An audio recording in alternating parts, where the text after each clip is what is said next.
Hello guys, market മിഷുവിൻ്റെ പുതിയൊരു daily market pulse വീഡിയോയിലേക്ക് എല്ലാവർക്കും സ്വാഗതം. ഇന്നത്തെയും പോലെ തന്നെ നമുക്ക് നമ്മുടെ നിഫ്റ്റിയിൽ നിന്ന് നമ്മുടെ അനാലിസിസ് തുടങ്ങി. ബാങ്ക് നിഫ്റ്റിയും അതുപോലെ തന്നെ അതിനോട് സംബന്ധിച്ച കുറച്ച് ഇൻഡെക്സുകളും നമുക്ക് പരിശോധിച്ച ശേഷം ഇന്ത്യ വിക്സും കൂടെ പരിശോധിച്ചിട്ട് നമുക്ക് മാർക്കറ്റ് ബ്രെഡ്ത്തിന് പരിശോധിച്ച് നമുക്ക് നമ്മുടെ വീഡിയോ കൺക്ലൂഡ് ചെയ്യാവുന്നതാണ്. Without wasting much time, let's dive in.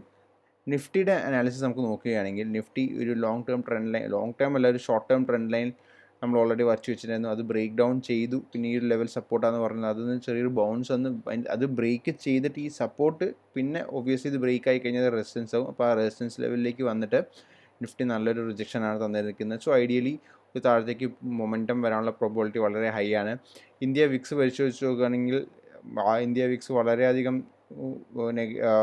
ഒരു ഫോൾ നല്ല രീതിയിൽ വന്നിരുന്നു. ഓൾമോസ്റ്റ് ഒരു 3% ഫോൾ വന്നിരുന്നു ഇന്നലെ ഒരു മാർക്കറ്റ് ട്രേഡിംഗ് അവേഴ്സിൽ. പക്ഷേ by the end of the market അത് വീണ്ടും മുകളിലേക്ക് പോയി ക്ലോസ് ചെയ്തിരിക്കുകയാണ്. ബാങ്ക് നിഫ്റ്റി അതുപോലെ തന്നെ ഇന്നലെ നല്ലൊരു സ്ട്രോങ് മൂവ് തന്നു. പക്ഷേ അതെല്ലാം ആ ഗെയിൻ എല്ലാം തിരിച്ചു കൊടുത്തുകൊണ്ട് ബാങ്ക് നിഫ്റ്റിയും അതിൻ്റെ ലോസിൽ വന്ന് ക്ലോസ് ചെയ്തിരിക്കുകയാണ്. ഒബ്വിയസ്ലി ഈ ഒരു ലെവൽ നമുക്ക് ബാങ്ക് നിഫ്റ്റീൻ്റെ റെസിസ്റ്റൻസ് ആയിട്ട് തന്നെ മനസ്സിലാക്കേണ്ടി വരും. ഇതൊരു റെസിസ്റ്റൻസ് ലെവലാണ്, അതുപോലെ തന്നെ ഇതും ഒരു റെസിസ്റ്റൻസ് ലെവലാണ്. ഈ ലെവലിലൊക്കെ കടന്നു കിട്ടിയാൽ മാത്രമേ ബാങ്ക് നിഫ്റ്റി ഒരു പോസിറ്റീവ് സോണിലേക്ക് പോയി നമുക്ക് വരാൻ പറ്റുള്ളൂ. പക്ഷേ ഇപ്പോൾ ഒരു ചോപ്പി സോൺ എന്ന് വേണമെങ്കിൽ നമുക്ക് ബാങ്ക് നിഫ്റ്റിയെ വിശേഷിപ്പിക്കാം. പിന്നെ ഗിഫ്റ്റ് നിഫ്റ്റിയും ഇന്നത്തെ പ്രൈസ് ആക്ഷൻ നോക്കുകയാണെങ്കിൽ ഗിഫ്റ്റ് നിഫ്റ്റിയും ഒരു വീണ്ടും ഈ ലോസൊക്കെ ബ്രേക്ക് ചെയ്ത് താഴത്തേക്കാണ് പോകുന്നത് കാണുന്നത്. അതും അത്ര നല്ല ഒരു കാര്യമല്ല. അപ്പോൾ നിഫ്റ്റി ഇന്നത്തെ ദിവസം ജൂൺ 11th ആണ്. ഇന്നത്തെ ദിവസം നിഫ്റ്റി വീണ്ടും താഴത്തേക്ക് പോകാനുള്ള പ്രോബബിലിറ്റി വളരെ ഹൈ ആണെന്നാണ് ഗിഫ്റ്റ് നിഫ്റ്റി കാണിക്കുന്നത്. അറ്റ്ലീസ്റ്റ് ഒരു ചെറിയൊരു ഗ്യാപ്പ് ഡൗൺ ഓപ്പണിങ്ങിനെങ്കിലും നിഫ്റ്റിയിൽ വരാമെന്നാണ് ഗിഫ്റ്റ് നിഫ്റ്റിയുടെ പ്രൈസ് ആക്ഷൻ നോക്കിയിട്ട് നമുക്ക് മനസ്സിലാക്കാൻ പറ്റുന്നത്. സ്മോൾ ക്യാപ്പ് ഇൻഡെക്സ് നമ്മൾ നോക്കുകയാണെങ്കിൽ ഇത് small cap to Nifty ratio ആണ്. Small cap index Nifty ratio ആണ്. ഡെഫിനറ്റ്ലി ഇന്നലത്തെ മിനിഞ്ഞാന്നത്തെ price action, that is 9th of June 2026 price action നോക്കുകയാണെങ്കിൽ വളരെയധികം സ്ട്രോങ് ആയിട്ടൊരു പ്രൈസ് ആക്ഷൻ കിട്ടിയ പോലെ എനിക്ക് തോന്നിയിരുന്നു. കാരണം ഇങ്ങനത്തെ ക്യാൻഡിൽ ഉണ്ടോ, സ്ട്രോങ് ഗ്രീൻ ക്യാൻഡിൽസ് കണ്ടോ, ഇങ്ങനത്തെ സ്ട്രോങ് ഗ്രീൻ ക്യാൻഡിൽസ് കിട്ടിയതിന് ശേഷം most of the cases market upward ട്രജക്ടറിയിൽ പോകാൻ പ്രോബിലിറ്റി കൂടുതലായിരുന്നു. പക്ഷേ എന്താ സംഭവിച്ചത്, ഒരു സ്ട്രോങ് റെഡ് ക്യാൻഡിൽ, അപ്പോൾ നമ്മുടെ ബയാസ് എന്തായി നെഗറ്റീവായി, പിന്നെ സ്ട്രോങ് ഗ്രീൻ ക്യാൻഡിൽ പിന്നെയും പോസിറ്റീവായി, പിന്നെ അതിനേക്കാളും വലിയൊരു strong red candle. Basically market വളരെയധികം ചോപ്പിയാണ്. മാർക്കറ്റിൽ ഒരു സ്ട്രോങ് ഡയറക്ഷൻ ഇപ്പോഴും മാർക്കറ്റ് കണ്ടുപിടിക്കാനായിട്ടില്ല. ഓവറോൾ ഒരു ബെയറിഷ് സെൻറ്റിമെൻ്റ് ഉണ്ട്. കാരണം ഈ ഒരു US ഇറാൻ വാറും കാര്യങ്ങളും അതിൻ്റെ ഓവർഹാങ്സും, അതുപോലെ തന്നെ കമ്മോഡിറ്റി പ്രൈസ് എസ്പെഷ്യലി നമ്മുടെ ഓയിലിൻ്റെ prices are very high because of this war. അങ്ങനെ ഒരുപാട് കാര്യങ്ങൾ കൊണ്ട് തന്നെ മാർക്കറ്റ് വളരെ അൺസർട്ടൺ ആയിട്ടാണ് ഇപ്പോൾ നിൽക്കുന്നത്. അതുകൊണ്ട് തന്നെയാണ് ഈ ഒരു വോളറ്റിലിറ്റി മാർക്കറ്റിൽ കാണാനും പറ്റുന്നത്. ഇപ്പോൾ നമ്മൾ സ്മോൾ ക്യാപ്പ് ഇൻഡെക്സ് പരിശോധിച്ച് നോക്കുകയാണെങ്കിൽ ഡെഫിനറ്റ്ലി ഒരു ഹയർ വോളിയം സ്മോൾ ക്യാപ്പ് ഇൻഡെക്സിൽ വന്നുകൊണ്ടിരിക്കുന്നുണ്ട്. അതുപോലെ തന്നെ സ്ട്രോങ് റെഡ് ക്യാൻഡിൽസ് നമ്മളിപ്പോൾ കണ്ടു തുടങ്ങിയിട്ടുണ്ട് കൂടുതൽ. ഇപ്പോൾ ഇവിടെ ഈ ഒരു ടോട്ടൽ ഈ ഒരു ഏരിയ നമ്മൾ ക്യാൻഡിൽ ബൈ ക്യാൻഡിൽ പരിശോധിച്ച് നോക്കുകയാണെങ്കിൽ ഈ 3 candle like weak or wicky candles ആയിരുന്നു. പിന്നെ സ്ട്രോങ് 2 ക്യാൻഡിൽസ്, പിന്നെ ഇവിടെ വീണ്ടും ഭയങ്കര വിക്സ് ഉള്ള 2 ഗ്രീൻ ക്യാൻഡിൽസ് കാണാം. അത് കഴിഞ്ഞ് വീണ്ടും strong candles to the down side. Again ഒരു സ്ട്രോങ് ഗ്രീൻ ക്യാൻഡിൽ വന്ന് അതിനേക്കാളും സ്ട്രോങ് ആയിട്ടൊരു എൻഗൾഫിംഗ് ക്യാൻഡിൽ വന്നിട്ട് സ്മോൾ ക്യാപ്പ് ഇൻഡെക്സിൽ ക്ലോസ് ചെയ്തിരിക്കുകയാണ്. ഐഡിയൽ സപ്പോർട്ട് ലെവൽ ഈ ഒരു ലെവലാണ്. ഇപ്പോൾ ഈ ലെവൽ ബ്രേക്ക് ചെയ്യാത്തടത്തോളം കാലം സ്മോൾ ക്യാപ്പ് ഇൻഡെക്സ് ചോപ്പ് ചെയ്ത് മുകളിലേക്ക് പോകാനുള്ള പ്രോബിലിറ്റി ഉണ്ട്. പക്ഷേ നമുക്ക് ഞാൻ നോക്കി തന്നെ കാണും. അതുപോലെ തന്നെ അദാനി സ്റ്റോക്സ് ഉണ്ട്. അദാനി എൻ്റർടൈൻമെൻറ്റ്, അദാനി ഗ്രീൻ, അദാനി എൻസോൾ, Adani Port, Adani Power, Adani Total Green എന്നീ സ്റ്റോക്സ് എല്ലാം കൂടെ ഒരുമിച്ച് ഞാനൊരു പോർട്ട്ഫോളിയോ ആക്കിയിട്ട് അല്ലെങ്കിൽ ഒന്നിച്ചൊരു വാച്ച് ലിസ്റ്റ് ആക്കി ഞാൻ വെച്ചിട്ടുണ്ട്. ഐഡിയലി ഈ ഒരു ലെവലിൻ്റെ മുകളിലേക്ക് ഈ അദാനി സ്റ്റോക്സ് എല്ലാം കൂടെ ഒരുമിച്ച് ബ്രേക്ക് ഔട്ട് ചെയ്യുകയാണെങ്കിൽ ഡെഫിനറ്റ്ലി ഇതിൽ പല സ്ട്രോങ് സ്റ്റോക്സിൽ നിങ്ങൾക്ക് എൻട്രി കിട്ടും. അദാനി ഓൾറെഡി ഒരുപാട് നല്ല ന്യൂസ് അദാനിയെക്കുറിച്ച് വരുന്നുണ്ട്. Basis that you will get better entries in Adanis എന്നാണ് എനിക്ക് തോന്നുന്നത്. That is all about this particular video when it comes to the markets. നമുക്ക് വേണമെങ്കിൽ ഒന്ന് ബ്രെഡ്ത്ത് അനാലിസിസും കൂടെ ചെയ്തു നോക്കാം, ബ്രെഡ്ത്ത് എന്താണെന്ന് നമ്മളോട് പറയുന്നതെന്ന്. ബ്രെഡ്ത്ത് അനാലിസിസിൽ ഇങ്ങനെ നോക്കുകയാണെങ്കിൽ personal Stokes about 20 period moving average already it's falling, right? It's falling, and അത് ഓൺലി 32% സ്റ്റോക്സ് മാത്രമേ അതിൻ്റെ 20 പീരീഡ് മൂവിങ് ആവറേജിന് മുകളിലുള്ളൂ. അപ്പോൾ അതിൽ നിന്ന് നമുക്ക് മനസ്സിലാക്കാം മാർക്കറ്റ് അത്ര സ്ട്രോങ് ഒന്നും അല്ല. സ്റ്റോക്സ് ഇപ്പോൾ 50 പീരീഡ് EMAയും സെയിം സിനാരിയോ ആണ്, ഇറ്റ്സ് ഓൾറെഡി ഫോളിങ്.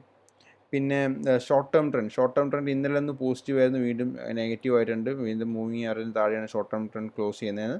അപ്പോൾ അതും ലൈക്ക് ഒരു സ്വിംഗ് ട്രേഡിന് കൺഡ്യൂസീവ് ആയിട്ടുള്ള മാർക്കറ്റിൽ ഇപ്പോൾ നമുക്ക് തരുന്ന ഒരു ഐഡിയ അതാണ്. And net new highs basically അതൊരു ചോപ്പി റേഞ്ചിലാണ് നിൽക്കുന്നത്. അറ്റ്ലീസ്റ്റ് ഇത് പോസിറ്റീവ് ആണെന്ന് പറയാം. ലൈക്ക് 8-ാം തീയതി 2 ദിവസം മുന്നേ അത് നെഗറ്റീവ് ആയിരുന്നു. So as compared to that ഇത് പോസിറ്റീവായിട്ട് നിൽക്കുന്നുണ്ടെന്ന് വേണമെങ്കിൽ നമുക്ക് പറയാം, അല്ലേ? ഇത് പോസിറ്റീവ് ആണോ? അല്ല, പോസിറ്റീവ് അല്ല, ജസ്റ്റ് 0 താഴെയാണ്. ആ 0 ലൈനിൻ്റെ ഏരിയയിൽ കിടന്ന് ചോപ്പ് ചെയ്യുന്നുണ്ട്. സോ അതും അത്ര നല്ലൊരു ബുള്ളിഷ് സൈനാണെന്ന് വെച്ചാൽ അല്ല. ഡെഫിനറ്റ്ലി ഒരു നെറ്റ് ന്യൂ ഹൈസ്, ഇതൊരു higher highs and higher lows കണ്ടോ, higher highs and higher lows create ചെയ്ത് ഇങ്ങനെ പോകുന്ന സമയത്താണ് ഏറ്റവും കൂടുതൽ നമുക്ക് നല്ല ഓപ്പർച്യൂണിറ്റീസ് കിട്ടാനുള്ള ചാൻസ്, അല്ലെങ്കിൽ ഏറ്റവും കൂടുതൽ മൊമെൻറ്റം സ്റ്റോക്സ് കാണാനുള്ള ചാൻസ്. പിന്നെ മാർക്കറ്റ് ബ്രെഡ്ത്തിൽ percentage of stocks number of stocks up 4.5% today എന്ന് പറഞ്ഞാൽ 69 സ്റ്റോക്സ് ആണ്. That is not a big number. Down 4.5% is 114, that is a big number. Up 20% 5 days is okay-ish number, and down 20% 5 days is a good number actually. Like ഇതിട്ട് 10-ന് താഴേക്ക് നിൽക്കുകയാണെങ്കിൽ നല്ലതെന്നാണ് എനിക്ക് തോന്നുന്നത്. കാരണം അപ്പാണ് മൊമെൻറ്റം മാർക്കറ്റിൽ വന്ന് തുടങ്ങാനുള്ള പ്രോബിലിറ്റി കൂടുതൽ.